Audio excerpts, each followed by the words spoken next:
Friends, welcome to my channel मेंजीकॉम। My name is Albert. So my dear friends, आज मैं e commerce platform का जो sales boost का पावर पैक बताने वाला हूँ, जो सीक्रेट है। क्या ऐसा स्ट्रैटेजी आपको फॉलो करना चाहिए जिससे कि सेल्स पैकेज आपका बढ़ जाए। इसके साथ ही और एक चीज़ बताने वाला हूँ कि एक जो अक्सर मैंने सारे वीडियोस में मैंने दिखाया है कि जो सेल्स का जो बूस्ट करने के बाद जो मैंने कई ऐसे अकाउंट्स मैंने दिखाया जिसमें 20,000, 30,000, 40,000 जो पर मंथ ऑर्डर आ जाते हैं, उस चीज़ को मैंने दिखाया। लेकिन मैंने ऐसा कभी नहीं दिखाया है कि इस अकाउंट में शुरुआत में कितने ऑर्डर्स आते थे और अब जो 30, 40, 50,000 ऑर्डर जो आ रहे हैं वो रियल लाइव में दिखाया नहीं है अभी तक। तो मैंने सोचा कि ये जो स्ट्रैटेजी क्या होता है, प्लस रियल में मैं आपको दिखाऊंगा कि 30,000 से 40,000 जो ऑर्डर पर मंथ जो आना शुरू हो जाता है, वहां से शुरू से लेकर के एंड तक का जो सफर जो होता है उसमें मैं आपको दिखाऊंगा, जिससे कि एटलीस्ट आपको आइडिया लग पाएगा कि क्या वास्तव में ये पहले जो इसमें कम ऑर्डर आते थे अब ज़्यादा ऑर्डर आने लगे हैं, और ऐसा करने के लिए आपको कितना समय लग सकता है और आपको क्या क्या ऐसे स्ट्रैटेजी है जो कि आपको फॉलो करना पड़ेगा जिससे कि इस तरीके से आपको ऑर्डर यानी कि 100 ऑर्डर पर मंथ, यानी कि 2-3 ऑर्डर पर डे को छोड़ करके आपका जो ऑर्डर है यानी कि वो पर डे ऑर्डर 30, 40, 50, 60, 70, 100 के आसपास का हो जाए, तब जाकर के कब आपका 40-50 हज़ार जो पर ऑर्डर पर महीने आपका आ जाएगा। सो आज मैं आपको एक ऐसे वर्टिकल में दिखाना चाहूँगा, ऐसे वर्टिकल के बारे में जिसका कि बहुत अच्छा डिमांड है। आप स्क्रीन में भी देख पा रहे हैं जो बर्थडे कॉम्बो अभी एक मेरे पास रिसेंटली अकाउंट मिला है, तो मैंने सोचा कि इसी को ही मैं आपको दिखा दूं कि बर्थडे कॉम्बो में क्या ऐसे स्कोप है, इसमें क्या डिमांड है और इसमें शुरुआत में कैसे एक नए अकाउंट में कितना ऑर्डर आता है। उसके बाद इसको मैं कुछ दिनों बाद में दिखाऊंगा, एक आध महीने बाद, मोस्ट प्रोबेबली कि 1 महीने बाद, 1.5 महीने बाद, 2 महीने बाद कितना ऑर्डर आ पाता है। सो बर्थडे कॉम्बो एक ऐसा प्रोडक्ट है जिसमें बर्थडे डेकोरेशन के रिलेटेड प्रोडक्ट्स आप अपलोड कर सकते हैं। सो जहाँ तक बर्थडे कॉम्बो डेकोरेशन की रिलेटेड प्रोडक्ट्स जो आते हैं उसमें बलून होते हैं, बैनर्स होते हैं और भी डिफरेंट डिफरेंट टाइप के आर्टिफिशियल फ्लावर्स भी आप उसमें इंक्लूड कर सकते हैं। सो इसमें देखिए, शुरुआत में अगर किसी को भी जो इसमें जो प्रोडक्ट की जो लिस्टिंग करवाना हो तो आप हमें संपर्क कर सकते हैं। इसमें मैं 10,000, 20,000 एक जो लिस्टिंग मैं बना सकता हूँ। और इसमें जहाँ तक बात है, मैक्सिमम सेलर्स को यही प्रॉब्लम आता है कि इसमें इतना लिस्टिंग बनाएं कैसे। तो जो बहुत सारे सेलर्स होते हैं 100, 150, 200 इतना लिस्टिंग बनाते हैं, उसके बाद उसमें 2, 4, 5 ऑर्डर आना शुरू होता है और इसी तरीके से कंटिन्यूसली बना रहता है। सो ये जो मैं पर्टिकुलर अकाउंट दिखा रहा हूँ, इसमें जो इस पर्टिकुलर अकाउंट में मैंने जनरली, अगर इसके लिस्टिंग की हम बात करें तो 1 महीना पहले की बात है, इसमें लगभग जो 400 के आसपास लिस्टिंग्स थे। 400, 300, 400 के आसपास लिस्टिंग्स थे। और इसमें मैंने लगभग आपका जो 3,500 के आसपास लिस्टिंग बना लिया हूँ। और अब से पहले अगर इसकी ऑर्डर की अगर हम बात करें तो लास्ट 30 डेज का अगर आप ऑर्डर देखें तो 90 ऑर्डर्स हैं। 90 ऑर्डर्स बोले तो आपका 1 महीने का जो एवरेज हुआ लगभग 3 ऑर्डर के आसपास का एवरेज बैठ रहा है। तो मतलब अभी तक इसमें 3 ऑर्डर पर डे आ रहा है। और अब मैंने इसमें शुरू किया, अभी कैटलॉग मैंने लगातार बनाया, उसके बाद इसमें मैं सेल्स बूस्ट में भी मैंने काम करना शुरू करा। सो जब अभी एवरेज देख सकते हैं कि 90 ऑर्डर्स मतलब 3 से 4 ऑर्डर पर डे के हिसाब से।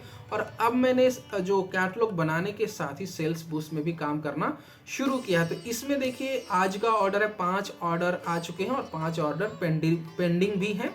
तो लगभग आज का अभी मॉर्निंग का टाइम है, तो थोड़ी देर बाद 10 बजे से पहले पहले आसपास का आज का टोटल जो ऑर्डर होगा 10 हो जाएगा। सो आज के डेट से मैं हो सकता है 2 महीने के आसपास में मैं दिखाऊंगा इसमें जो टोटल जो ऑर्डर्स हैं कितने बढ़ गए।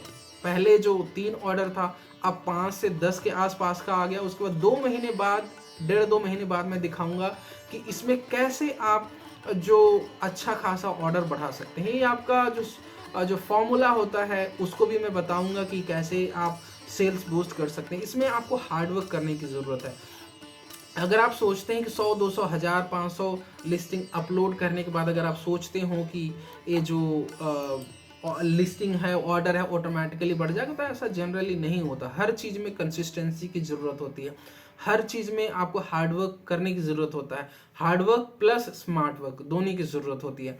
सो इसमें मैंने जैसे कि दिखाया कि आपका जो टोटल जो ऑर्डर्स हैं, एवरेज ऑर्डर्स मैंने बताया लास्ट 30 डेज़ का, और अभी जो कुछ दिनों से ऑर्डर बढ़ा हुआ है और कुछ दिनों के बाद ऑर्डर बढ़ जाएगा, तो मैं दिखाऊंगा, जिससे कि आपको आइडिया लग पाएगा कि वास्तव में हम जो कर पाते हैं। जो बहुत सारे ऐसे अकाउंट्स हैं जहाँ पे मैंने दिखाया हुआ है मल्टीपल कैटेगरीज में 40 50 100 ऑर्डर्स पर डे का कैसे कर लेते हैं। ये सीक्रेट इस तरीके का जो है जो फॉर्मूला होता है, एक फॉर्मूला नहीं कह सकते या फिर सीक्रेट नहीं कह सकते, सिंपल एक मंत्रा है कि आप जो अपने अकाउंट में कंसिस्टेंसी बनाए रखें।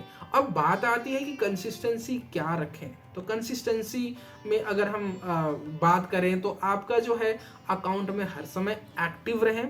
एक्टिव किस तरीके से रहें? एक्टिव इन द सेंस आपको आपके अकाउंट में हर दिन 1 2 3 मिनिमम तो 1 2 3 कैटलॉग बनाते रहें। उसके साथ ही आप जो कस्टमर का कोई भी क्वेरी अगर है, किसी प्रोडक्ट के रिलेटेड अगर कोई क्वेरी आ रहा है कि इसमें क्या है, इसमें क्लैरिफिकेशन वगैरह टाइप का कुछ आता है, तो उस टाइप के क्वेश्चंस को आंसर करना शुरू करें। और जितना ज़्यादा हो सके आप अपने कस्टमर्स को हैप्पी रखने के लिए जो भी आप कर सकते हैं आप करें। अगर आप जो आपकी जो प्रोडक्ट की वैल्यू अगर उतना ज़्यादा नहीं है, जैसे कि बर्थडे डेकोरेशन का मैं एग्जांपल ले देता हूँ, अगर आप कह रहे हैं कि इस पर्टिकुलर प्रोडक्ट में आप 50 सेट दे रहे हैं और उसमें अगर 50 सेट के साथ अगर ऐसा कुछ उनको हैप्पी करने के लिए अगर आप कुछ कर सकते हैं तो कर सकते हैं, जिससे कि उनको एटलीस्ट एक प्लस पॉइंट लगे और उनको अच्छा लगे और आपको एक रिव्यू भी दे सकें, क्योंकि ये भी एक इम्पॉर्टेंट फैक्टर होता है। सो मेन पॉइंट है कि आप कंसिस्टेंसी बनाए रखें और जो बायर्स को आप किस तरीके से हैप्पी रख सकते हैं उसके लिए आपको कुछ सोचना पड़ेगा। और बाकी इसी तरीके से मैं आपको दिखाऊंगा कि फाइनल में भी मैं आपको 2-3 वीडियो इसका जो हर एक मंथ में कोशिश करूंगा इस अकाउंट के लिए मैं बनाऊंगा कि किस तरीके से मैंने फॉलो करा और ऑर्डर आपको बढ़ते गए, ये चीज़ आपको फॉलो करना पड़ेगा। उसके साथ ही एक चीज़ आपको और फॉलो करना पड़ेगा जो इस अकाउंट के साथ भी हुआ था, तो उसको मैं बताना चाहूँगा। अगर जब भी आप जो ऑर्डर्स आता है तो उसमें जो टाइम से उसको डिलीवरी के लिए मार्क करना होता है कि यस रेडी टू डिस्पैच, तो उसमें आपको कभी भी डिले नहीं करना। अगर उसमें कभी डिले होता है तो आपका बीच में क्या होता है, आपका जितने भी आपने पहले मेहनत करा था वो बेकार चला जाता है। वैसे इस अकाउंट के साथ भी हुआ था। 1 महीने हो गए इस अकाउंट में काम करते, लेकिन 1 महीने में मैं सेल्स इसीलिए नहीं बढ़ा पाई। इसका रीजन ये था कि जब सेल्स इसी तरीके से बढ़ना शुरू हुआ था उसी टाइम पे इन्होंने क्या कर दिया था, जो ऑर्डर को डिलीवरी जो डिले कर दिया था उसके चक्कर में टेम्परेरी सस्पेंड हो गया था। और इसी तरीके से अगर बार बार आप रिपीट करते हैं तो आपका अकाउंट परमानेंट भी डिलीट हो सकता है। सो एक जो चीज होता है जो इजीली आप मैनेज कर सकते हैं, आपको ऑर्डर डिले नहीं करना है मार्क करने के लिए, रेडी टू डिस्पैच करने के लिए आपको डिले नहीं करना, not even 1 day, single day या कोई भी ऑर्डर को आपको नहीं ऐसा करना है। अदरवाइज आपका जो जैसे कि अभी अगर इसमें कुछ कर दिया जाए और मेहनत आपका फिर जितना भी हमने करा है सेल्स बूस्ट के लिए फिर वो बेकार चला जाता है, तो इस चीज़ का जरूर ध्यान रखें। सो इसी तरीके से अगर आप कैटलॉग की क्वालिटी की बात करें तो कैटलॉग की क्वालिटी में आपका डिस्क्रिप्शन मायने रखता है और आपका सर्च कीवर्ड मायने रखता है और अदर ऐसी कुछ चीज़ें।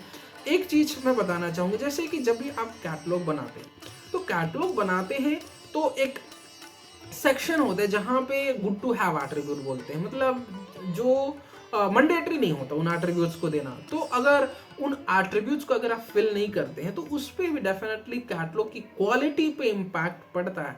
और प्लस जितना ज़्यादा किसी प्रोडक्ट के बारे में बताएंगे उतना ही उस प्रोडक्ट के बारे में क्लैरिटी आएगी और कस्टमर की अंडरस्टैंडिंग जो देखने से समझ में आ जाएगा कि कस्टमर को अंडरस्टैंडिंग अच्छे से हो जाएगी कि इस प्रोडक्ट में क्या दे रहा है क्या नहीं दे रहा है, सब कुछ, कोई क्वेरी पूछने की जरूरत नहीं पड़ जाएगी। तो इस तरीके से सब कुछ कैटलॉग क्वालिटी का भी ध्यान रखें। तो डेफिनेटली आपका सेल्स बूस्ट हो जाएगा। सो इस वीडियो में यही फिनिश करते हैं। नेक्स्ट वीडियो में मैं और कुछ अदर कैटेगरीज के रिलेटेड, सेल्स बूस्ट के रिलेटेड मैं बताऊंगा। और अगर किसी को भी अगर कैटलॉग के रिलेटेड हेल्प लेना है, हमें संपर्क कर सकते हैं। डेफिनेटली मैं हेल्प करूंगा कैटलॉग कैसे बनाना है किसी भी कैटेगरी के रिलेटेड, या फिर किसी भी आपको कैटेगरी में एनालिसिस चाहिए कि इसमें क्या जो स्कोप है, कितना अर्निंग करा जा सकती है, इसके रिलेटेड अगर कुछ और चीज़ें हेल्प चाहिए तो डेफिनेटली मैं बता सकता हूँ। So thank you, bye bye, take care.